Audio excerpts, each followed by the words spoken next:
آپ سن رہے ہیں طبقاتی جدوجہد، انقلابی سوشلزم کا علمبردار۔ مشال خان کا لہو قرض ہے۔ تحریر اویس کرنی۔ 13 اپریل 2017 ایک تاریخی المیہ کا دن ہے۔ اس درندگی اور وحشت کے مناظر سے آج بھی رونگٹے کھڑے ہو جاتے ہیں۔ ہر دل میں تکلیف تھی، ہر ماں کی آنکھ اشکبار تھی۔ ایک بے بس باپ کے سامنے پورا معاشرہ شرمندہ تھا۔ مشال خان کے والد اقبال لالا ہمت و استقامت کا استعارہ بنے۔ اسی طرح شیریں یار یوسف زئی کی غیر معمولی بہادری و جرت نے بربریت کے سامنے ڈٹ جانے کی بھی تاریخ رقم کی کہ جب وحشت کی کالی آندھی معاشرے پر آسیب کی طرح چھائی تھی تو شیریں یار نے اپنی خاندانی رائفل کے زور پر مشال خان کا جنازہ کروایا۔ یہ غیر معمولی اقدام تھا جو نہایت اہمیت کا حامل تھا۔ وہ مشال خان سے کبھی ملا نہیں تھا۔ شاعری کے شغف کی وجہ سے اس کے والد سے معمولی واقفیت تھی، لیکن اس کو یہ اندازہ بہرحال ضرور تھا کہ ذاتی اور سیاسی رنجشوں کی بنیاد پر گستاخی جیسے سنگین الزام کو استعمال کیا جاتا رہا ہے۔ شیریں یار جب جنازے کی غرض سے ثوابی کے قریب ایک گاؤں میں مشال خان کے گھر پہنچا تو یہ قیامت زدہ گھر بالکل اجڑا ہوا اور سنسان تھا۔ علاقے کے مولویوں نے اعلان کر رکھے تھے کہ جو جنازہ کرائے گا یا پڑھے گا کفر کا مرتکب ہوگا اور نکاح ٹوٹ جائیں گے۔ وہی سارے اعلامیے جو رجتی اور وحشی ملائیت ہمیشہ دیتی آئی ہے۔ صرف 4 لوگوں پر محیط مشال خان کا جنازہ پڑھا گیا، جس کی حفاظت پر عقیدتاً سر جھکائے اور مضبوطی سے رائفلیں تھامے شیریں یار اور ان کے ایک دوست مامور تھے، جس کی امامت کے لیے کوئی میسر نہ تھا۔ ایک اجنبی شخص شاہ ولی نہ جانے کیسے اور کیوں کر اس فریضے کے لیے تیار ہوا۔ گلی کی کسی نکڑ پر ایک بے گھر انسان یہ سب دیکھ رہا تھا، جو اچانک اٹھا اور گلیوں میں ایک طرف سے دوسری طرف دوڑتے ہوئے اعلان کرتا گیا اور لوگوں کو جنازے میں شرکت کی دہائی دیتا رہا، جس سے لوگوں کی ہمت بندھی اور وہ اس جنازے میں شریک ہونے لگے۔ شیریں یار کہتے ہیں، کہا جاتا ہے میرے اقدام نے لوگوں کی ہمت بڑھائی۔ مجھے اس کا نہیں پتہ، لیکن میں اس دن جنازے میں شرکت کے لیے گیا تھا، سو میں نے کی۔ تاریخ میں افراد کا کردار اسی طرح اہمیت کا حامل ہوتا ہے۔ بعض اوقات افراد کی غیر معمولی جرت معاشروں کو جھنجھوڑ دیتی ہے۔ اس دن کے دلسوز واقعات تعلیمی اداروں میں ٹھونسی گئی رجت کو آشکار کرتے ہیں۔ مشال خان کے اندوہناک قتل میں شریک افراد کسی اور سیارے سے اچانک نمودار نہیں ہوئے تھے۔ ان میں ہم جماعت بھی شامل تھے اور دوست احباب بھی۔ سینکڑوں بلوائیوں کی موجودگی میں 3 درجن مرکزی کردار مشال خان کو کمرے سے گھسیٹ کر سیڑھیوں پر رونتے ہوئے لاٹھیوں کی برسات کرتے رہے۔ اس کے سر پر گملے پھوڑے گئے۔ نیم بردہ کیفیت میں بھی مشال خان ان درندوں کے سامنے اپنی بے گناہی کا مقدمہ لڑتا رہا، پانی مانگتا رہا اور ہسپتال لے جانے کی استدعا کرتا رہا۔ تحریک انصاف کے مقامی لیڈر نے پستول کی گولی داغ کر اس کو ہمیشہ کے لیے خاموش کر دیا، جس پر تقریباً سبھی کی غیر اعلانیہ رضامندی شامل تھی اور ویڈیوز بنتی رہیں۔ ضیائی آمریت کے وقتوں سے جو زہر اس معاشرے کی رگوں میں اتارا گیا تھا، یہ اسی کا اظہار تھا، جس کے اثرات آج 5 سال بعد کہیں زیادہ شدت اختیار کر چکے ہیں، بالخصوص عمران خان کی انتہائی رجتی دور حکومت کے دوران۔ اور آج سیالکوٹ سے سندھ تک ایسے واقعات مسلسل دیکھنے کو مل رہے ہیں۔ مشال خان کا استاد ضیاء الدین ہمدرد آج بھی اپنی بے بسی پر شرمندہ ہے۔ اس واقعے کے 1 ہفتے کے اندر وہ مستعفی ہو گیا، لیکن وہ کر بھی کیا سکتا تھا؟ مشال خان تو نہیں رہا، لیکن اس کے قتل کے گواہ اور اس کا خاندان آج بھی خوف و ہراس میں زندگی گزارنے پر مجبور ہیں۔ ضیاء الدین نے گواہی دی، لیکن پھر اپنی جان بچانے کے لیے آج ملک بدر ہے۔ کیس کی رپورٹ اور ضیاء الدین کی گواہی نے واضح کیا کہ کرپٹ یونیورسٹی انتظامیہ مشال کے قتل کے منصوبہ بندی میں شریک تھی۔ سماعت کے وقتوں میں بھی ضیاء الدین کو اپنا ایمان بار بار ثابت کرنے کے لیے الہامی حوالہ جات دینے پڑے۔ مشال کے ساتھ کے 2 طلبہ عبداللہ اور زبیر کے لیے بھی زمین تنگ کر دی گئی۔ اس میں اب کوئی دوسری رائے نہیں کہ مشال خان کا قصور ادارے میں انتظامیہ اور ایک قوم پر سیاسی جماعت اور اس کے طلبہ ونگ کی ملی بھگت سے ہونے والی کرپشن اور اقربا پروری کو بے نقاب کرنا تھا۔ وہ ہمیشہ طلبہ کے حقوق کی آواز اٹھاتا تھا۔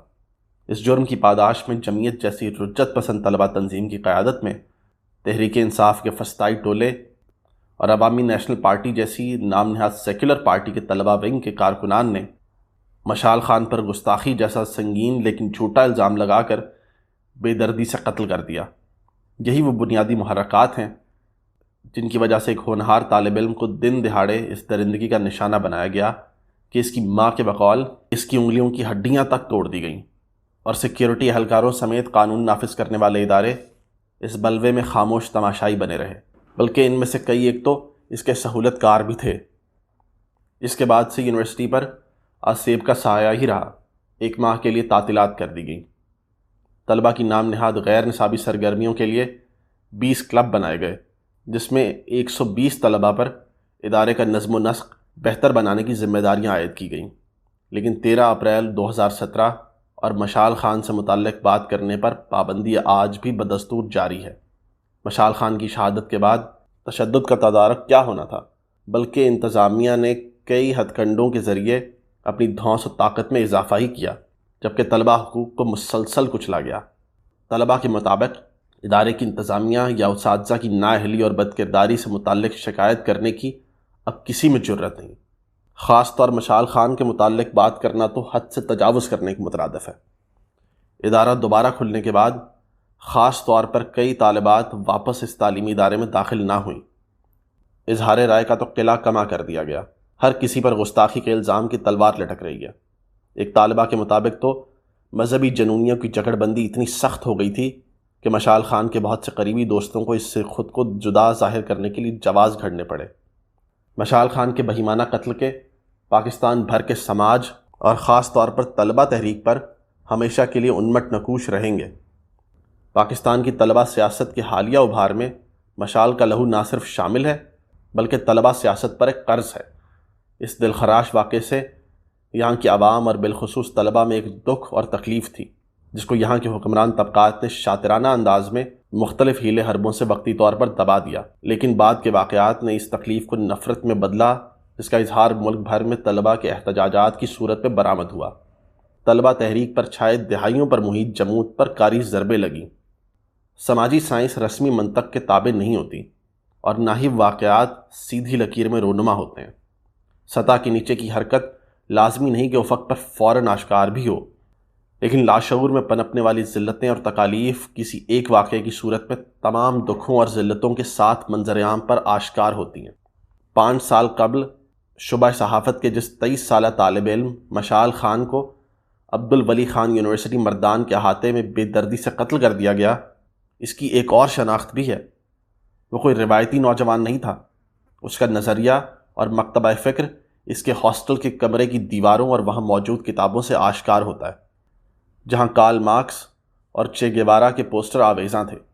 مشال خان کا جھکاؤ مارکسی نظریات کی جانب واضح تھا، اور وہ محض کتابی فکر کا حامل بھی نہیں تھا، بلکہ انتظامیہ و منظور نظر طلبہ تنظیم، جس سے اس کا اپنا واسطہ بھی تھا، کی ملی بھگت سے ہونے والی کرپشن کے خلاف عملی طور پر مصروف عمل بھی تھا۔